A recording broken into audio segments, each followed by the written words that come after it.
많은 우리 성도님들 가정들이 신청하시고 참가하시고 또 다양한 프로그램들을 경험하셨으면 좋겠습니다. 저도 아버지 학교, 또 제 아내는 어머니 학교, 또 부부 학교를 경험하게 됐을 때 경험하면 할수록 유익하다, 이런 고백을 하게 되었습니다. 우리 온사람교회 많은 가정들이 부부 학교에 참가하여 행복한 가정, 또 남은 여생에 더 복된 가정으로 잘 세워갈 수 있는 이런 복을 받아 누렸으면 정말 좋겠습니다.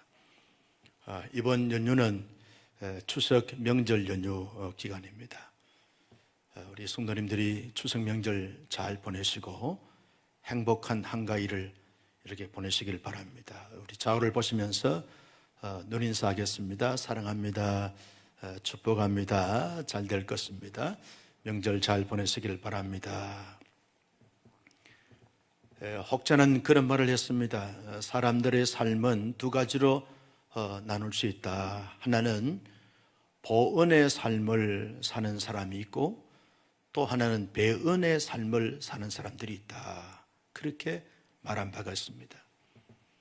보은의 삶은 하나님의 은혜를 기억하고 그 은혜를 보답하고자 애쓰고 노력하고 힘쓰는 삶을 말하는 것이죠. 부모님이 베풀어준 은혜를 기억하고 보답하고, 그리고 스승님의 여러 지인들의 은혜를 알고 그 은혜를 보답하고자 하는 이런 삶의 모습을 가지고 살아가는 것을 가르쳐서 보은의 삶이다, 그렇게 말하게 됩니다. 배은의 삶은 하나님의 은혜, 부모의 은혜, 또 스승의 은혜, 여러 지인들의 은혜를 망각한 채 그냥 그렇게 살아가는, 또 배신의 어떤 모습을 가지고 살아가는 이런 삶을 가르쳐서 배은의 삶이다, 그렇게 말하게 되었습니다. 여러분, 배은의 삶과 그리고 보은의 삶 중에 어떤 삶의 모습을 가지고 살아가는 것을 가르쳐서 아름답다, 참 멋지다, 영광스럽다, 그렇게 말할 수 있겠습니까? 여러분, 사람들의 삶을 보면 그저 하나님의 은혜 앞에 감사하고 감격하면서 그 은혜 보답하고자 애쓰고 힘쓰는 그 자의 삶의 모습을 보게 되면 정말 참 멋있다, 아름답다, 그리고 본받고 싶다, 이런 마음을 가지게 되어지고 느끼게 되어지는 것입니다. 나는 우리 온사랑교회 성도님들이 이 언제나 보은의 삶을 추구하며 살아가는 은혜와 축복이 넘쳐나기를 주님의 이름으로 축복합니다. 여러분, 하나님께서 이스라엘 백성들에게 많은 은혜와 자비, 은총과 능력을 베풀어 주셨습니다. 이스라엘 백성들은 어떤 백성들, 어떤 민족보다도 하나님의 은혜와 사랑을 더 많이, 더 풍성히 받았던 민족이고 백성들이라고 할 수 있습니다. 여러분, 이스라엘 백성들이 받았던 하나님의 은혜가 뭡니까? 출애굽의 은혜를 받았죠. 구원의 은혜인 것이죠. 그리고 홍해 바다를 육지처럼 건너는 기적의 은혜, 능력의 은혜를 받았습니다. 신강야에서부터 아침에는 만나, 저녁에는 메추라기를 이렇게 공급해 주시는 공급의 은혜를 받았습니다. 그리고 낮에는 구름 기둥으로, 밤에는 불기둥의 보호의 은혜를 받게 되어진 것이죠. 여러분, 200만, 300만 되어진 이스라엘 백성들 전체가 열악한 강야 생활을 하면서 얼마나 많은 갈등과 번민과 그리고 많은 문제들이 있었겠습니까? 그런데 백성들이 함께 살면서 같이 서로 사랑하고 존중하고 화평과 평화를 도모하는 이런 내적인 모습을 가지게 됐죠. 아말렉을 비롯한 많은 나라들이 이 이스라엘 백성들이 강야 생활하는 동안에 괴롭히고 그리고 어렵게 만들었습니다. 그때마다 하나님께서 전쟁을 통해서 지켜주시고 보호해 주시고 인도해 주셨습니다. 크고 작은 사건과 사연을 만날 때마다 하나님이 때마다 시마다 찾아오셔서 위로해 주시고 힘주시고 문제를 해결해 주시면서 한량없는 많은 은혜를 베풀어 주셨습니다. 이스라엘 백성들이 여기까지 한마디로 어떻게 살아왔는가 라고 말할 때 모든 것이 하나님의 은혜였습니다 라고 그렇게 고백할 수 있을 정도로 많은 은혜를 받았습니다. 어떤 지사님이 그러시더라고요. 목사님, 내가 지금까지 살아오면서 가만히 더듬어 보고 해고해 볼 때 하나님의 은혜가 아닌 것이 하나도 없습니다. 모든 것이 하나님의 은혜입니다. 두 눈에서 눈물을 흘리시는 거예요. 그 지사님의 눈물을 보는 순간 진정성이 느껴지면서 정말 귀한 분이구나. 모든 것이 하나님의 은혜고 하나님의 축복이고 하나님의 역사이구나 하는 그 진정한 고백을 들으면서 얼마나 감동을 받았는지 몰라요. 이스라엘 백성들이 하나님 앞에 지금까지 지나온 과거 속에 하나님이 세세하게 간섭하시고 도우시고 역사해 주신 것을 해결해 보면서 모든 것이 하나님의 은혜입니다라고 고백할 수밖에 없는 이스라엘 백성들이 되어섰습니다. 그만큼 은혜를 많이 받고 크게 받고 풍성히 받았습니다. 하나님의 은혜를 풍성히 받은 이스라엘 백성들이 이제 하나님 앞에 어떻게 반응해야 합니까? 보응으로 반응해야 하는 것이죠. 은혜를 보답하는 이런 삶의 모습으로 반응해야 하는 것이죠. 이스라엘 백성들이 무지하여 보훈의 삶이 어떤 것인지 잘 알지 못하기 때문에 하나님께서 이와 같은 모습을 가지고 살아가는 것은 보훈의 삶이다 가르쳐주고 있습니다. 그리고 명령했습니다. 그 말씀이 오늘 25절 말씀에 나옵니다. 같이 보실까요? 25절입니다. 시작. 내 하나님 여호와를 섬기라. 그리하면 여호와가 너희의 양식과 물에 복을 내리고 너희 중에서 병을 제하리니 그랬습니다. 내 하나님 여호와를 섬기라. 이게 보훈의 삶의 핵심이라는 거죠. 가장 중요한 보훈의 삶이 뭐냐라고 말할 때 내 하나님 여호와를 섬기는 것이 보훈의 삶의 가장 핵심적인 삶의 모습이라는 거죠. 여러분, 내 하나님 여호와를 섬기라라고 하는 이 히브리어 단어를 보니까 하나님을 경배하고 섬기는 것을 말하고 있는 것이죠. 하나님을 온전히 경외하고 하나님을 경배하면서 그 하나님을 최고의 자리에 올려놓고 섬기는 그 자를 가리켜서 보훈의 삶의 모습을 가지고 살아간다, 그렇게 말하게 되었습니다. 여러분, 이스라엘 백성들은 하나님의 언약 백성들입니다. 그들이 하나님의 언약 백성이 될 만한 자격이 있어서가 아닙니다. 하나님께서 은혜로 이스라엘 백성들 하나님의 언약 백성으로 삼아주셨습니다. 하나님의 언약 백성들인 그들을 하나님이 사랑하셔서 애굽에서 인도하여 내시고 강약길에 하나님이 간섭하시고 보호하시고 지켜주셔서 여기까지 이르게 해주셨습니다. 그들은 앞으로도 살아갈 동안에 이 보훈의 삶의 모습을 가지고 살아가게 되면 하나님이 공급하시고 채우시고 해결하시고 풀어주시고 역사해 주시고 반드시 승리케 하시고 부유케 하시고 눈을게 하신다고 약속을 해 주셨습니다. 그래서 그들은 여호와 하나님을 경외하고 또 경외하는 자의 삶의 모습을 가지고 살아갈 백성들이 되어진 것입니다. 이스라엘 백성들이 하나님을 광야에서나 그리고 가나안 땅에 들어가서 잘 경배하고 경외하는 삶을 살도록 하기 위해서 어떻게 해야 합니까? 오늘 21절 말씀에 보니까 너희는 삼가 그의 목소리를 청종하고, 하나님의 목소리를 청종하라는 것이에요. 22절 말씀에 보면 내가 그의 목소리를 잘 청종하고, 이 청종한다는 단어는 그냥 듣는다는 거기에서 멈추지 않습니다. 하나님의 말씀을 잘 듣고 마음의 신비에 새기고 새긴 그 말씀을 따라서 실제의 삶으로 반응하여 열매를 맺는 것까지 가르쳐서 청종하다, 잘 청종하라 라고 하는 말의 그 뜻이고 의미인 것입니다. 여러분, 이스라엘 백성들이 하나님을 잘 이렇게 경외하고 경배하는 삶을 살기 위해서는 하나님께서 끊임없이 말씀해 주신 그 말씀에 귀를 기울이고 그 말씀을 잘 듣고 그 말씀을 마음에 새기고 새긴 그 말씀을 따라서 실제의 삶에서 살아가는 것, 살아내는 것, 사는 것을 가르쳐서 청종하는 것을 말하게 되었습니다. 여러분, 하나님을 경외할 때 자기의 마음과 감정과 기분과 형편과 처지, 느낌에 따라서 경배하는 것이 아닙니다.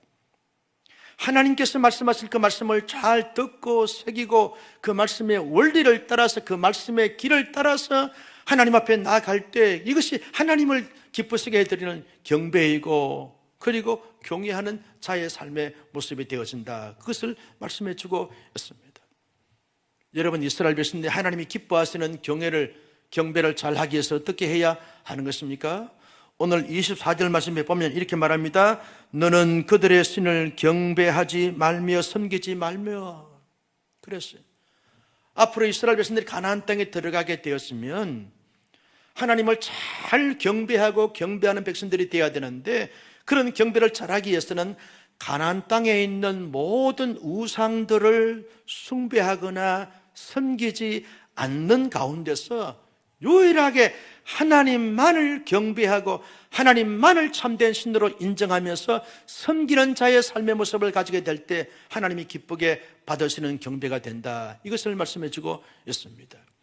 여러분, 가나안 땅에는요, 사람들이 자기 자신을 위안 삼고 위로 삼고 그리고 용기를 가지고 소망을 가지고 힘을 얻기 위해서 신을 만듭니다. 형상을 만들고 굴이나 나무나 돌로 형상을 만들어서 그것이 마치 신으로 여기면서 신격화해서 이것이 하나님처럼 그렇게 섬기는 백성들이 되어졌습니다.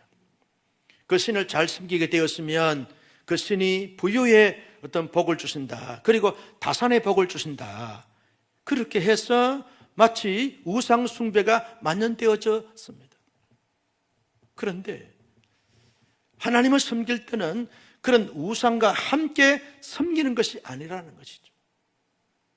오직 유일하게 하나님만을 참된 신으로 여기면서 살아계시고 영조하신 하나님으로 고백하면서 그 하나님을 집중하여 섬기며 경배할 것을 말씀하고 있는 것이죠. 어떤 우상도 어떤 신도 어떤 잡신도 하나님과 더불어 섬기는 그 경배는 하나님이 받지 않으시고, 온 마음과 온 정성과 온 삶을 통하여 하나님만을 경배할 때 하나님이 그 경배를 받으시고 영광을 거두시고 기뻐하시는 경배가 된다. 이것을 말씀해 주고 있는 것입니다. 세 번째는 어떻게 하나님을 경배할 때 하나님이 기뻐하시는 경배가 될 수 있는가? 24절 하반절 말씀에 보면 이렇게 말합니다. 그들의 행위를 본받지 말고. 그들의 행위를 본받지 말라는 거예요. 어떤 행위입니까? 여러분, 가나안 땅에 있는 사람들이 자신들의 신을 섬긴다고 하여 어떤 행위를 가졌는가 하면, 이 당시에는 이 신전에 신접한 여인들 또 남창들, 여창들이 많았습니다. 그런데 신전에 이 여창들이 있으면 그 여창들과 남자들이 그 신을 섬긴다고 마치 제사의 절차로서 음행을 하게 되었습니다. 신접한 여인들과 또 신접한 남자들과 관계를 가짐으로 말미암아서 신이 흥분하여 그리고 축복의 담배를 내리게 되었고 그리고 생산하게 되었습니다. 이것이 신을 섬기는 하나의 제의였습니다. 하나의 절차였습니다. 그러니 정결함과 거룩함이 가나안 사람들께는 있을 수가 없는 것이죠. 가정이 파괴되고 와해되어지고 사회가 질서가 문란하게 되어지고 혼란스러워지게 되어졌습니다. 아주 부패하고 대패하고 타락한 이런 사회가 되어버렸습니다. 정의와 정직과 공의와 성결과 의로움이 흔적조차 찾아볼 수 없는 그런 땅이 가나안 땅의 사람들이었습니다. 그래서 가나안 사람들은 여러분, 이스라엘 백성들에게 언약의 땅을 주시기 위해서 쫓아내는 것도 사실이었지만 그들이 지은 죄 때문에 하나님의 징계를 받아서 그들이 다 그 땅을 빼앗겼던 것을 보게 되어집니다. 그 정도로 엄난하고 부패하고 타락했죠. 하나님의 사람들이 가나안 땅에 들어가서 하나님을 경배할 때 그들의 마음을 개인적으로 성결하게 가지고 거룩하게 정직하게 진실함을 가지고 가정을 온전히 거룩한 가정으로 성결한 가정으로 잘 세우면서 실제의 사회생활을 할 때도 경건과 거룩을 추구해 가면서 성결과 정직을 추구해 가면서 살아갈 때 그들이 드리는 경배를 하나님이 받으시고 영광을 거두신다라고 그렇게 하나님께서 말씀해 주고 있는 것입니다. 그래서 우상을 숭배하지 말고 그들의 거짓된, 그들의 타락한, 그들의 더러운 행위를 본받지 말라. 이것을 하나님께서 미리 강야에서 모세를 통하여 이스라엘 백성들에게 말씀하고 있는 것을 볼 수 있습니다. 여러분, 이스라엘 백성들이요, 이 말씀을 마음의 신비에 새기고 가나안 땅에 들어가서 실제 살아갈 때 하나님만을 온전히 경외하고, 그리고 우상을 멀리하고 개인적으로 경건함과 성결함을 잘 가지면서 그렇게 하나님 앞에 영광 돌리며 살아갈 때 하나님이 그들의 제사를 받으시고 한없는 은혜와 사랑과 축복을 허락해 주셨습니다. 그런데 우상 숭배하고 더러움과 추함을 추구해 가면서 그렇게 망가진 삶의 모습을 가지게 될 때 하나님께서 다 그들을 징계하시고 책망하시고 심판하셨던 것을 볼 수 있습니다. 그래서 하나님의 사람들은 언제나 어디서나 무엇을 하든지 간에 항상 하나님을 두려움과 떨림으로 경배하고 또 경배하는 삶을 살아가는 것이 합당하고 마땅하다, 이걸 말씀하고 있는 것을 볼 수 있습니다. 성도 여러분, 모세를 통해서 이스라엘 백성들에게 하나님을 경배하고 경배하라 하신 이 말씀은 오늘 우리에게도 여전히 말씀하시고 있는 말씀이라는 것이죠. 오늘 하나님께서 우리 모두에게 말씀하신 말씀이 뭡니까? 나 여호와를 너희 하나님으로 삼고 나를 경배하고 또 경배할지니라 하나님께서 말씀하고 있는 것이죠. 여러분, 우리가 하나님을 경배하고 경배하면 하나님께서 많은 은혜와 사랑과 축복과 그리고 건강과 재물과 하는 일들마다 성공한다, 이것 때문에 하나님을 경배하고 경배하는 것이 아닙니다. 하나님이 우리에게 베풀어 주신 은혜가 너무나 많고 너무나 크고 너무나 위대하고 너무나 놀랍기 때문에 그 은혜의 발로에 의해서 하나님을 경배하고 또 경배하는 것입니다. 여러분, 하나님께서 우리에게 베풀어 주신 은혜를 한번 헤아려 보십시오. 어느 지사님처럼 모든 것이 하나님의 은혜입니다 라고 하는 그 고백이 우리 모두의 고백이 아닙니까? 나 같은 죄인을 구원해 주신 구원의 은혜, 이거 하나만 해도 청량할 길이 없습니다. 그런데 지금까지 우리 개인의 삶이나 우리 가정의 인도하심이나 우리 교회 공동체의 인도하심이나 이 민족을 인도하신 것을 가만히 뒤돌아보면 하나님의 은혜가 아닌 것이 무엇이 있겠습니까? 모든 것이 다 하나님의 은혜입니다. 여러분, 우리가 열심히 살아서 우리가 최선을 다하여 살았기 때문에 이만큼 산다, 이만큼 살아왔다 라고 그렇게 말할 수 있겠지만 엄밀한 의미에서 우리의 인생의 저변에, 우리의 인생의 중심에, 우리의 인생의 배후의 전체를 조망해 볼 때 하나님의 은혜가 아닌 것이 하나도 없습니다. 동의하시면 아멘. 우리의 개인이나 우리의 가정이나 우리의 교회나 이 민족을 봐도 하나님의 은혜의 발자취나 흔적이 없는 것이 어디에 있겠습니까? 다 하나님의 은혜입니다. 마치 바울처럼 나의 나된 것은 다 하나님의 은혜로다 라고 고백할 수 있는 저와 여러분 아닙니까? 그런 은혜를 받은 하나님의 사람들은 어떻게 하나님께 반응해야 합니까? 그 은혜를 보답하는 보온하는 삶의 모습이 뭡니까? 하나님을 경외하고 경외하고 경배하고 경배하는 삶입니다. 여러분, 일찍이 시편 기자는 그런 고민을 했습니다. 자신의 인생을 쭉 살펴보니까 모든 것이 하나님의 은혜예요. 그래서 내가 하나님의 모든 은혜를 받은 자로서 내가 하나님의 은혜를 어떻게 보답할 수 있사오리요? 시편 116편 12절 말씀을 같이 보실까요? 시작. 내게 주신 모든 은혜를 내가 여호와께 무엇으로 보답할까? 이게 시편 기자의 고민이고 고뇌고 고백이었습니다. 주께서 내게 베풀어 주신 모든 것이 하나님의 은혜였는데 그 모든 은혜를 받은 자가 하나님 앞에 보온을 해야 되는데 그 보온으로서 내가 어떻게 보답할 수 있사오리요? 어떻게? 시편 기자가 깊이 묵상했습니다. 받은 바 은혜가 너무 크고 위대한데 내가 어떻게 보답할 수 있을까? 12절 이하의 말씀을 쭉 살펴보면 이렇게 나옵니다. 내가 여호와께 감사제를 드리리이다. 감사의 제사를 드리겠다는 것. 그리고 내가 여호와 이름을 크게 부를지어다. 여호와 이름을 크게 부르면서 하나님 앞에 감사의 제사를 드리면서 감사의 제사를 드리는 마음과 심정으로 범사의 삶을 살겠다고 시편 기자는 다짐하고 결심한 것을 볼 수 있습니다. 여러분, 추석 명절의 의미가 뭡니까? 한 해 동안 이렇게 지나온 것, 추수를 하게 된 것 다 조상님들의 언덕입니다. 이 마음을 담고 제사를 드리고 그러니까 명절을 지키는 것이 추석 명절 아닙니까? 그런데 모든 것이 되으시는 분이 누굽니까? 우리의 조상입니까? 아닙니다. 하나님 그분만이 우리의 모든 것에 모든 것 되신다는 사실을 동의하시면 아멘. 그렇죠.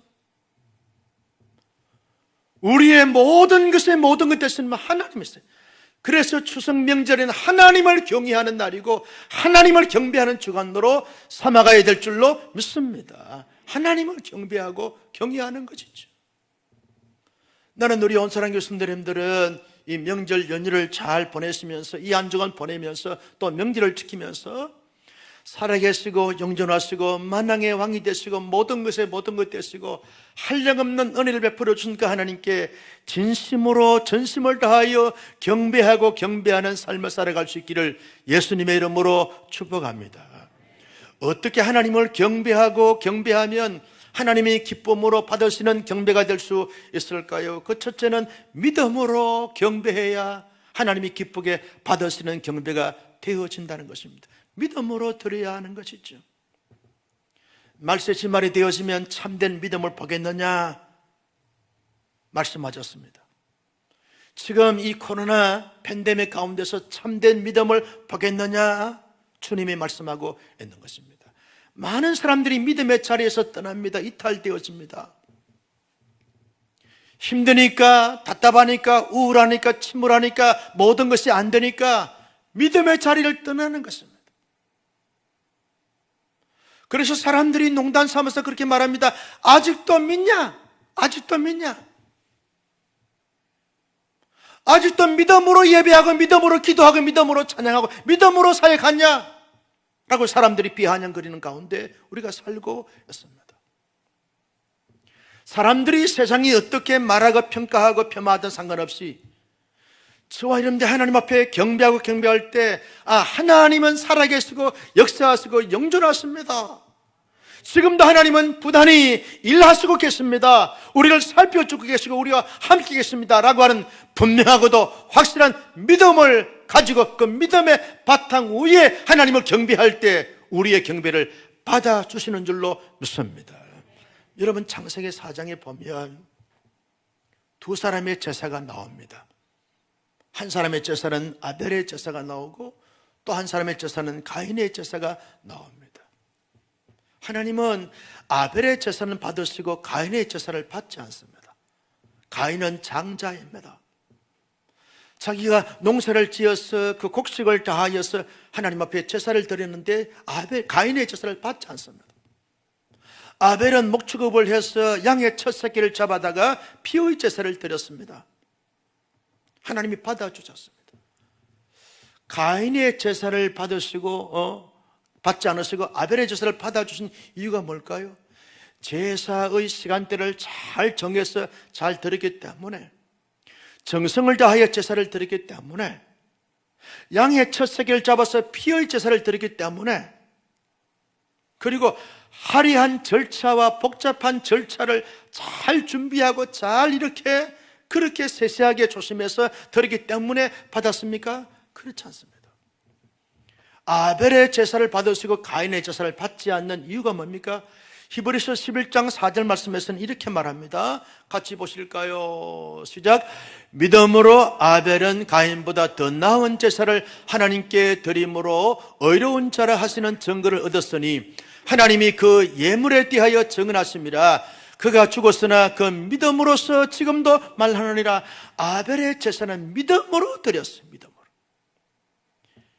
제사의 날짜도 믿음으로 정하고, 제물을 잡아서 드릴 때도 믿음으로 제물을 잡고, 그리고 피를 뿌리던 믿음으로 드리고, 하나님이 받으실 때까지 온 제사의 복잡한 절차를 밟으면서 제사를 드릴 때도 온전한 믿음으로, 순전한 믿음으로, 확실한 믿음으로 모든 것을 준비하고 모든 것을 감당하고 모든 것을 밟음으로 말미암아 드린 그 제사를 하나님이 받으셨어요. 믿음이 없으면 하나님을 기쁘시게 하지 못하나니 어떤 것도 좋아요. 어떤 내용도, 어떤 절차도, 어떤 장소도 좋지만 중요한 것은 믿음으로 그 예배를 드리는가, 이것을 하나님이 보신다는 거예요. 우리가 대면에서 비대면으로 예배하든 어디에서 예배하든 예배의 장소보다 훨씬 더 중요한 것은 우리의 마음속에 진정한 믿음과 온전한 믿음과 순수한 믿음과 살아있는 믿음과 굳건한 믿음이 있는가. 사람들이 하나님에 대해서 의심하고 진리에 대해서 의심하고 그리고 역사심에 대해서 의심한다 할지라도 나는 하나님은 나의 아버지가 되시고 나는 하나님의 자녀로서 하나님에 대한 확실한 믿음을 가지고 하나님 앞에 제사할 때, 예배하고 경배할 때 하나님이 그 예배를 기쁨으로 받으시고 영광을 거두신다는 사실입니다. 성도 여러분, 우리가 어디에서 어떤 상황 속에서 하나님을 경배하고 경배하던 간에 확실하고 분명한 그 믿음을 가지고, 굳건한 믿음을 가지고, 살아있는 믿음을 가지고, 온전한 믿음을 가지고 찬양하고 기도하고 그리고 말씀 듣고 그리고 헌신하고 그리고 다짐하고 결단하는 가운데 언제나 하나님이 기뻐하시는 그런 예배로 성공자가 되어지기를 예수님의 이름으로 축복합니다. 두 번째, 하나님이 받으시는 그 경배는 어떤 경배일까요? 진리 안에서 드리는 경배여야만 하나님이 받으시는 경배가 되어진다는 거죠. 진리 안에서 드려야 한다는 거죠.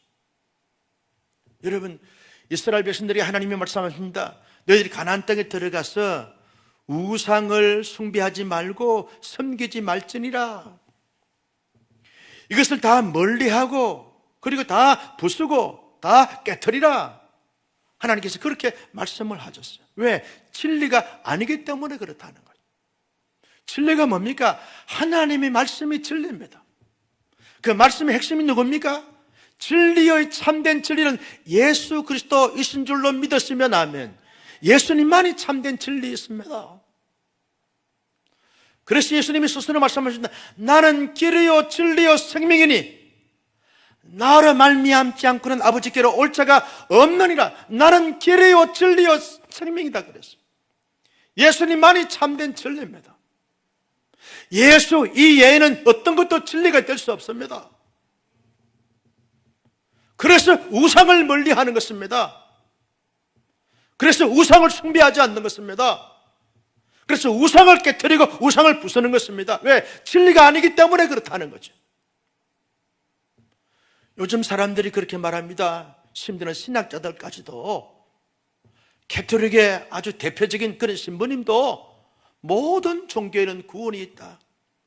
범술론, 다신론, 종교 다운론자들이 많습니다. 기독교만 구원이 있는 것이 아니다.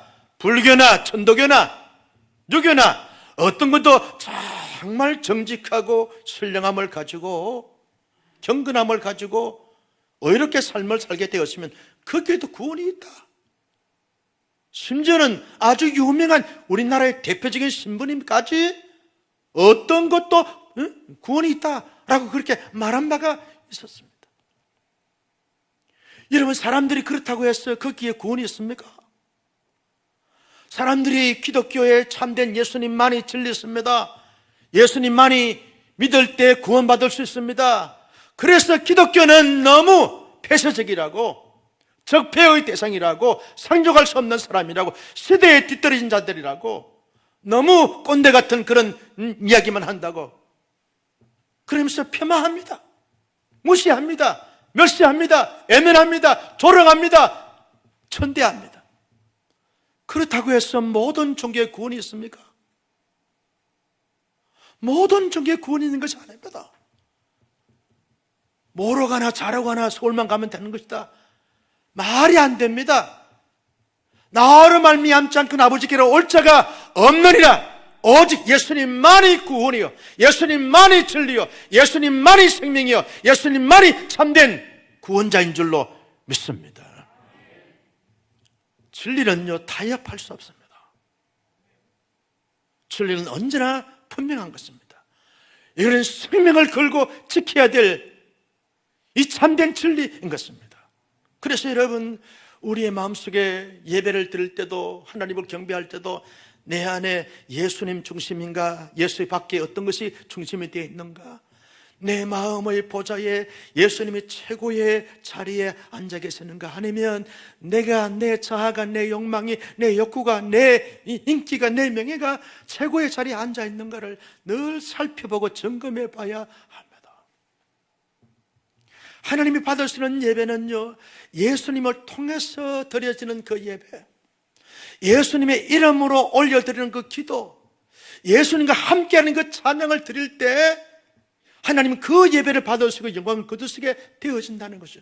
그래서 우상을 멀리하는 것이죠. 우상을 타파하는 것이죠. 우상을 깨트리는 것입니다. 우상을 부수는 것입니다. 명절 때만 되어지면 영적인 전투를 치르는 그런 가정 가문들이 많이 있습니다. 그저 하나님도 좋고 조상님도 좋고 그래서 하나님을 믿어도 제사 지내면서 그렇게 명절 지키면 다 좋은 것이 아닌가, 그렇게 이안을 삼습니다. 이루하고 타협을 합니다. 주님은 그런 예배, 그런 삶을 원치 않습니다. 왜냐하면 진리가 아니기 때문에 그렇다는 거죠. 그래서 여러분, 조상님들에게 제사를 드리는 이런 가정과 가문에 대해서는 말할 수 없는 아픔과 상처가 된다 할지라도 하나님만을 유일하게 경배의 대상으로 삼고 경배하고, 온 가정과 온 가문이 하나님만을 신령과 진정으로 하나님을 예배할 수 있는 그날이 속히 올 수 있도록 온 가족들을 인가기도시키는데 애쓰고 힘쓰고 노력하고 부단히 참고 기도하고 소원해야 하는 것이죠. 때로는 말이죠, 가정과 가문에서 이런 말 저런 말 때문에 많은 상처를 받고 어려움을 당하고 힘든 부분을 겪는다 할지라도 타협할 수가 없는 것이죠.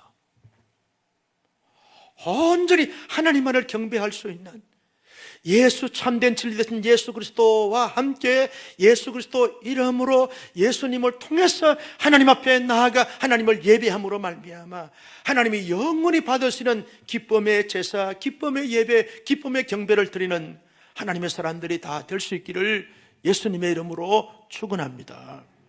마지막 세 번째는요, 하나님이 기쁨으로 드리는, 하나님이 기뻐하시는 경배를 드리기 위해서 어떻게 해야 합니까?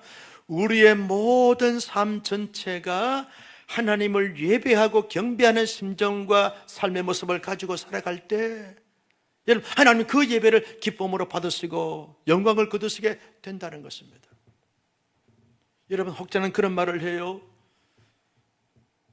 미국의 경건한 크리스찬들이나 구라파의 경건한 크리스찬들은 공적 예배는 그렇게 드린다 할지라도 삶의 예배가 살아있기 때문에 아주 공적 예배만 치중하는 그런 사람들에 비해서 훨씬 더 많은 하나님의 사역들을 크게 그리고 다이나믹하게 감당한다, 그렇게 말을 합니다.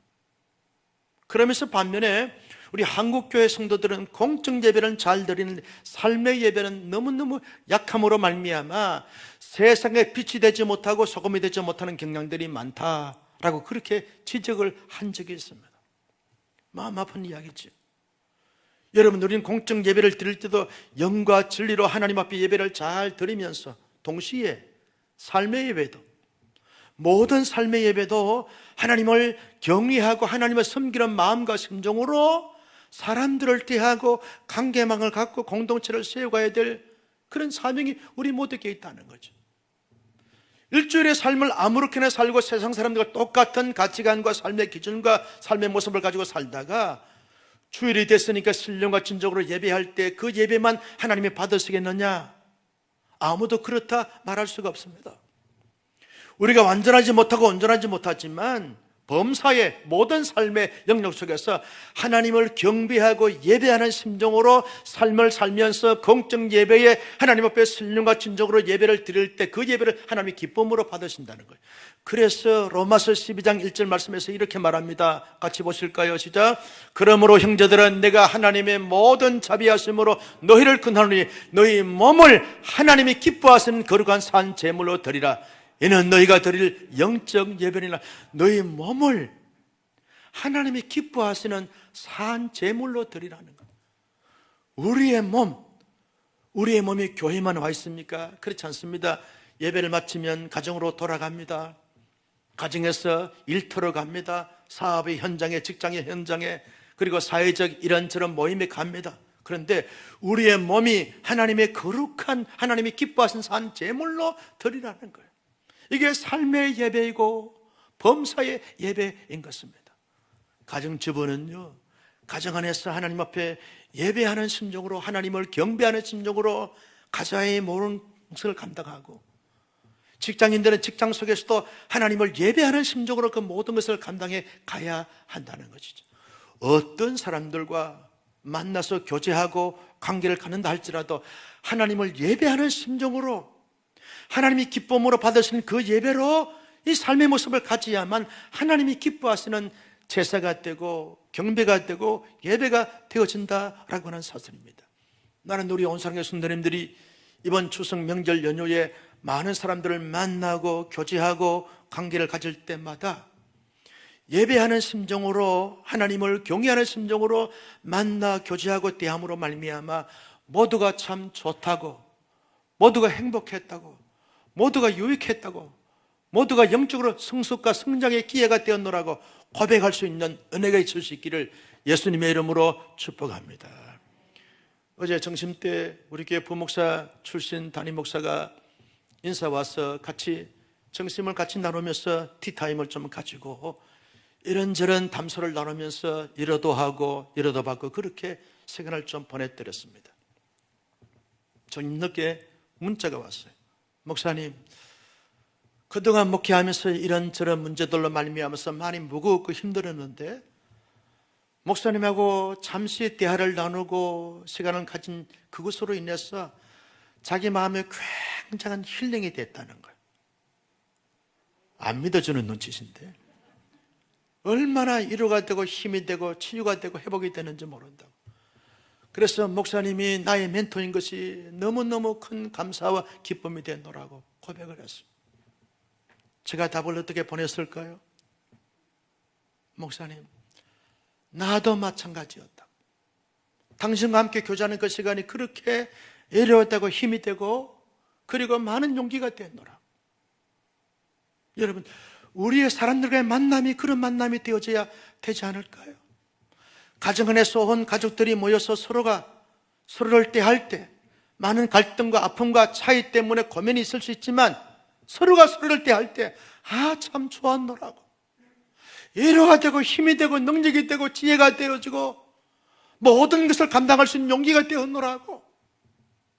부자 간의 만남, 형제 간의 만남, 가족 간의 만남, 가문 간의 만남, 여러 지인들 간의 만남, 교우들 간의 만남 자체가 하나님을 예배하는, 하나님을 경외하는 그런 마음과 심정으로 가지고 살아갈 때 여러분, 하나님이 그 삶의 예배를 기쁨으로 받으시는 영적 예배로 삼아주신다는 것입니다. 성도 여러분, 주님이 주신 힘과 능력과 용기를 가지고 많은 사람들과 함께 더불어 살아가는 이 현세적 삶의 가정길에서 하나님을 예배하고 하나님을 경배하고 하나님을 섬기는 마음과 생명을 가지고 모든 사람들과 관계를 대함으로 말미암아 가는 데마다 하나님의 은혜가 넘쳐나고 회복이 나타나고 하나님의 치유와 하나님의 큰 역사를 경험케 하는 영적인 거장, 거성, 거산이 될 수 있기를 예수님의 이름으로 축원합니다. 존귀하신 아버지 하나님, 주신 말씀을 마음속에 새겼습니다. 이 말씀을 따라 이 말씀대로 살아갈 수 있는 신실한 하나님의 사람들이 다 되게 하여 주시옵소서. 어떤 상황과 처지에 있든지 간에 상관없이 하나님을 경배하고 경배하는 삶의 모습을 가지고 살아갈 수 있도록 주여 인도하시고 이끌어 주시옵소서. 믿음으로 경배하고 진리 안에서 경배하고 삶의 예배로 하나님을 경배함으로 말미암아 하나님이 기쁨으로 받으시는 그 경배를 드림을 통하여 그런 자들에게 주신 하나님의 약속의 복을 자수만대 받아 누릴 수 있도록 인도하시고 축복하여 주시옵소서. 예수님의 이름으로 축복하며 기도드리옵나이다. 아멘. 우리 함께 일어나셔서 찬양하며 주님